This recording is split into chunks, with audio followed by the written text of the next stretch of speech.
welcome to News Channel 8. I'm Glenn Drayton for Jeremy Gian. Well, it finally happened. Governor John DeYoung announced earlier today that nearly 1,000 government workers would lose their jobs soon. Here's some highlights from the press conference. What the senators decided last Friday when they took the positions that they took and when they voted as they did was quite simple and understood by them and by all who listened to the proceedings. What they did was decide that the dismissal of government workers was the best solution. To that end, I have taken the following actions. On Tuesday, I directed Kenneth Herman, the Director of Personnel, to complete the preparation of the list of those employees of the government whose tasks and functions have been deemed by the heads of the departments and agencies where they serve as not being essential.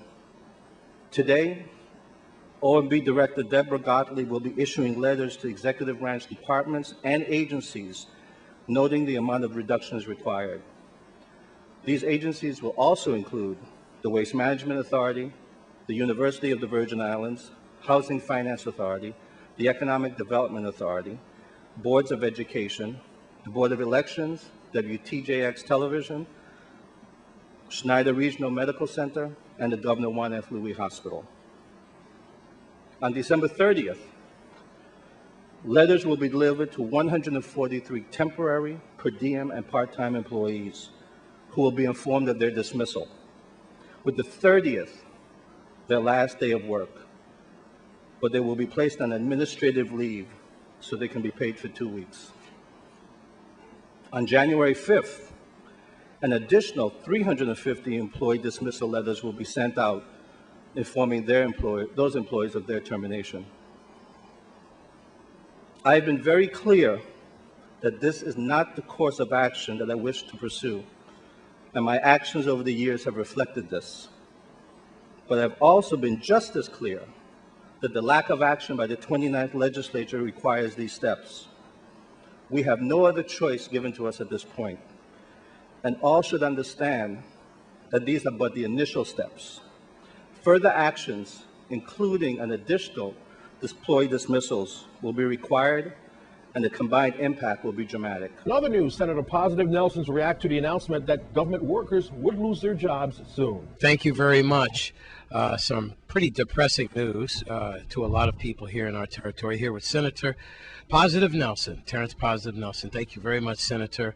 Just to give you some facts, Governor John DeYoung, just a few hours ago, dropped a bomb on the United States Virgin Islands, talking about layoffs that are imminent now, 2 sets of them, starting from December 30th through the 5th of January. We have approximately 593 to be sent home. And then after the 5th of January, another 350. Rounding it out slightly, my figures have it at 986, but I'm sure that we're going to be playing a lot of numbers game and the blame game. The various departments, Waste Management, Board of Elections, Board of Education, some other departments as well. Senator, we need to get the legislature's point of view on this, at least your take on it. You have a lot of facts and figures before you, and some of us thought that this was imminent, but what a time to have this happen. Well, Wes, it's unfortunate that this did have to occur during the Christmas season. One thing the governor, if anyone who was listening clearly, the governor stated that they borrowed to try to avoid what they have to do now, the inevitable. You heard some of us saying during the time of the borrowing, if you're saying the government is too big, you cannot sustain your payroll with borrowed monies because it's just a matter of time until borrowed monies run out. So here we are now, right back where we were last year, summertime, but now we have additional debt because we have borrowed money, and so now, including with the large payroll, we have an additional indebtedness to pay back. I do believe now it's time for us to put our house in order.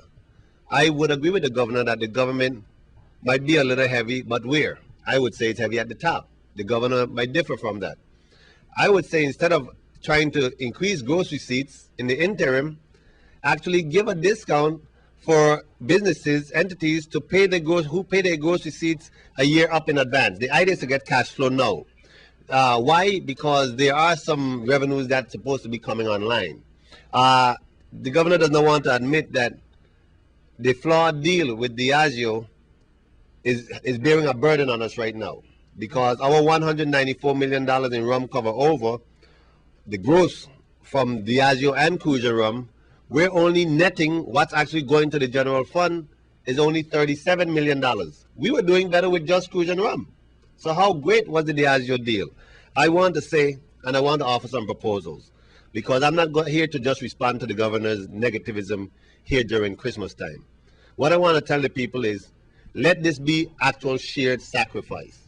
Okay, Governor, instead of putting all of the burden on the individual taxpayers and the small businesses, let's go this route so that everybody can share.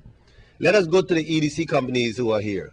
And I already have legislation in. Let's have them start to pay property taxes. That can contribute considerably to the general fund.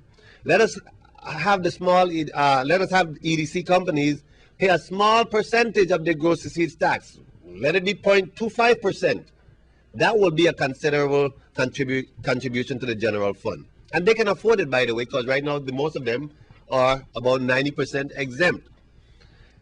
We already have legislation in to repeal we promised to pay Diageo an additional 4% on the, not Diageo, but to repay the bond at an accelerated rate. That's an additional $7.7 million that we pay towards the bond that we don't have to. Let us repeal that so that those monies can go into the general fund. And along with this, you're going to see some economic development proposals offered by myself and members of the next generation leadership over the next coming days. I'm very concerned, however, because this administration has already proven no matter how much money it has access to, they're so bad in managing these resources and have misplaced priorities that we do not see them sustaining the government no matter how much money we currently generate. So that's why I've been very apprehensive and reluctant to offer any revenue generation, because our issue is not the shortage of revenue, but is how those revenues are actually being spent. So I expected the governor will throw a fit like he usually does when he does not get his way. But what he proposed was not the way to go. Small businesses cannot take an additional gross receipts increase because, as we know, it's a trickle-down process. That means food, gas, and everything that we buy as consumers will be more expensive. You're talking about the hospitals forgiving he had an issue with us forgiving the hospital indebtedness. The hospitals are not paying that to us anyway. I would say it's not something we should do normally. However, the hospitals are critical to us, and we must have those be sustained. We do have to review how to use the revolving fund a little closer, but I don't think that we did anything dangerous by forgiving that indebtedness, at least this time. We do also have proposals in, by the way, and these were ready during this special session. However, since the bill itself was not being passed, we had them as form as amendments, so there was nothing to attach them to. But we have here where they're going to create, it's a commission, a workforce reduction planning board. Because if in fact we have to reduce the workforce, it has to be done in a comprehensive way. You can't just create lists just from anywhere. We need to start with the exempt and unclassified. We need to look at unnecessary contractual services. We need to look at some of those part-time, per diem, etc. And then, lastly, if it is absolutely necessary, then you start talking to bargaining unit employees. But you can't just ups and cut. You know what's happening now, and perhaps maybe what we're seeing here is a prelude. The government probably lost the case with the 8% cut. And so all of this is measures now he's going to put in place. One thing the government ought to do, you had the right to do it from the very beginning, is collect your property taxes. We're talking about $100 million. And I want to point out, because nobody's going to speak for those legislative employees, but I will. The governor made it clear, and you heard me say this prior to the governor saying this, at our last session prior to the special session. The legislature budget was not cut. However, the legislature cut the legislative employees' salary by 8%. They kept that money in their budget. I, like the governor, want to know what happened to that money, because we're understanding that the majority might have distributed some of those savings amongst themselves as majority members, and that is unfair to the working people in the legislature. All right. Well, you said a lot there, but I'd like to go back to the 8%. Do you know something I don't? Is that 8% been deemed illegal? Well, until there's been some statement released from the courts, I can't tell you that. However, I can say from my review, from my understanding of labor laws, that is a violation, and the government should lose and will lose that case based on what the law says. But you cannot just impair contracts because you feel like it, and the burden of proof is on the government to show that they cannot sustain that payroll. So I believe, in fact, that the government will lose the case, and as they ought to, because they did an illegal act, an unconstitutional act, and it's right that the employees be justified or get justice. Wow. Well, if that happens, maybe we stand a chance with the LEOC in court too. Senator Positive Nelson, I really thank you for giving us that enlightening. You were full of information about that. And so let's just hope for the best. Once again, here with Senator Positive Nelson, I'm Wes Small for News Channel 8. A former VI senator has been arrested on shoplifting charges. VIPD Information Officer Melody Rames has the details. Criminal Investigation Bureau detectives on St. Thomas have arrested 53-year-old Stephen Frett, also known as Smokey. Frett was arrested on Tuesday, December 27th at about 7:30 p.m. He was charged with buying, receiving, or possessing stolen property valued at more than $100. Police said Frett was observed by surveillance cameras on Tuesday, December 13th, leaving the Office Max store in the Tutu Park Mall with unpaid merchandise. Frett was arrested on a warrant issued by the Superior Court of the Virgin Islands, which was signed on December 22nd. His bail was set at $10,000. Following his court appearance, Frett was released on his own recognizance. Coming up, musical song right after the break. Please stay with us.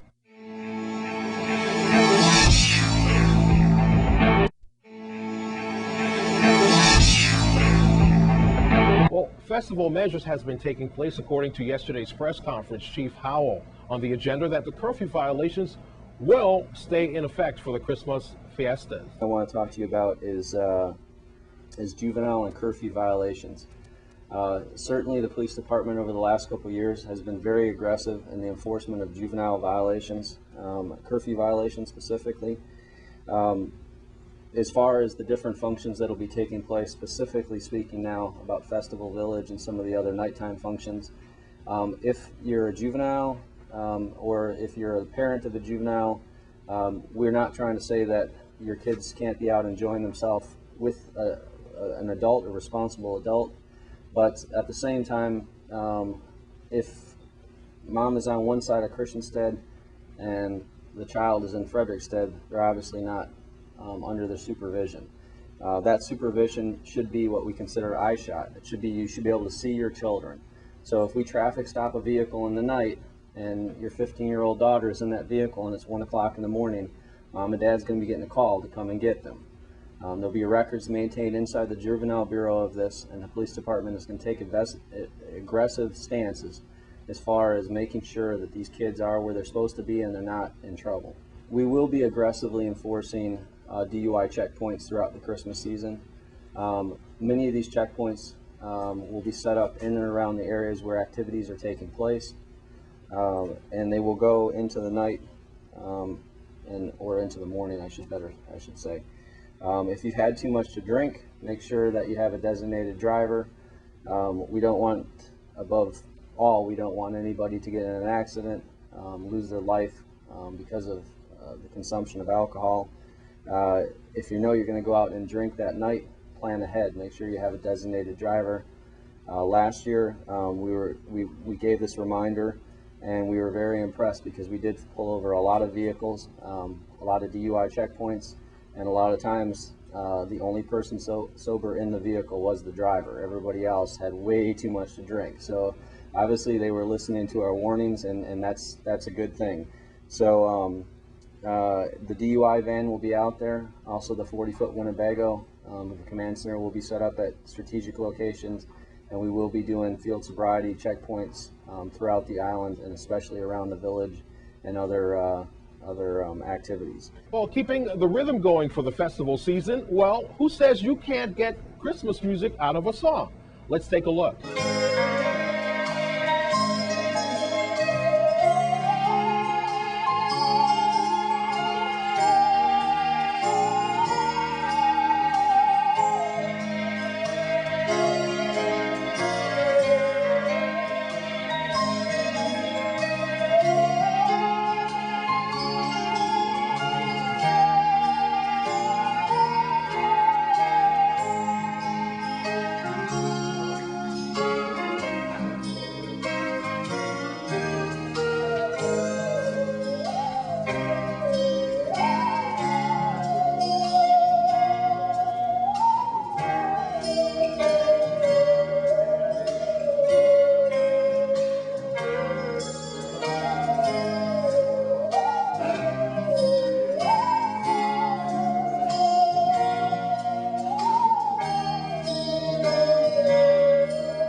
Coming up straight ahead, we have your festival update and schedule straight ahead with Stacy. We'll be right back.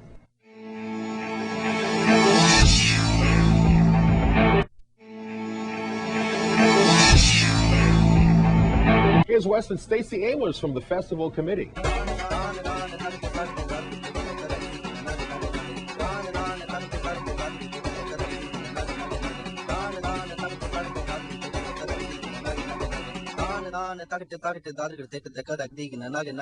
Thank you very much. Happy New Year to everyone from our family at Channel 8 to yours. Here in Freedom City with festival spokesperson there, Stacey Amos. And Stacey, right before the Christmas holidays, you promised you'd come back and talk to us. Absolutely. Yeah, you can see here that the judges' stage is all set in Coney Island. Yep. The rides are open, so please tell us what's going on with the rest of our festival calendar and our schedule. We are so excited. This is the best time to be on St. Croix. I mean, if there's any time you want to be here, it's now. And I have to tell you, starting Thursday, tomorrow, December 29th, we have the village opens. And as you guys know, this is the culmination of everything. This is vendors, this is food, this is rides, this is culture, this is music. And it opens up tomorrow, 7 o'clock. Again, go to stxfestival.com to get all of our information. But we also have an opening tramp that's tomorrow as well at the Frederiksted Post Office. But we are so excited to have this officially open, at 6 p.m. But at 7 p.m. we'll be having all the festivities. So you have to make sure you come out and enjoy the first night of the village. Wow. I cannot even tell you. It is better and better each year. The Crucian Carnival Festival is something that we are ecstatic to bring every year, and even more ecstatic to enjoy ourselves. I can smell the Johnny cake and the chicken wings right now. Yes. You know, that is like one of the best parts of festival, and the islands are packed with our visitors home from college and people from all over the place. Yes. And it's the food. Yes. And like you said, the varied culture, like one booth you have this, and like you could like literally go from one country to the next. Yes, from Trinidad to Guyana to right here in St. Croix. I mean, you the flavors. That's why our theme this year is Crucian Carnival flavor. Yeah. We are a culmination, a melting pot of the most beautiful people in the world. Yeah, and they're here to celebrate that with us. And let's close this out, Stacey, with some more of the upcoming events that we have here. All right, we have Juve on the 4th. Line up at 6 a.m. at Hannah's Rest Corner.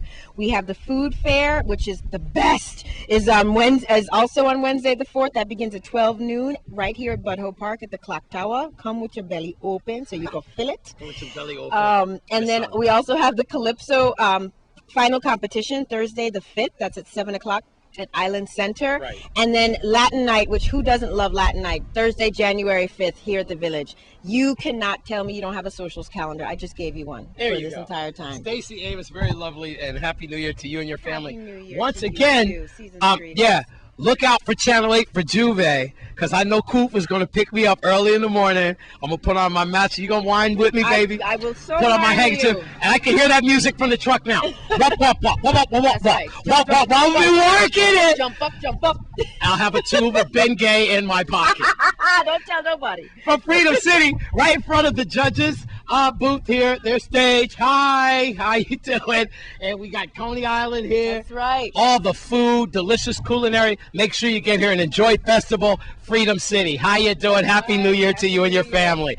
I'm Wes Small with lovely Stacey Amos from the Festival Committee for News Channel 8.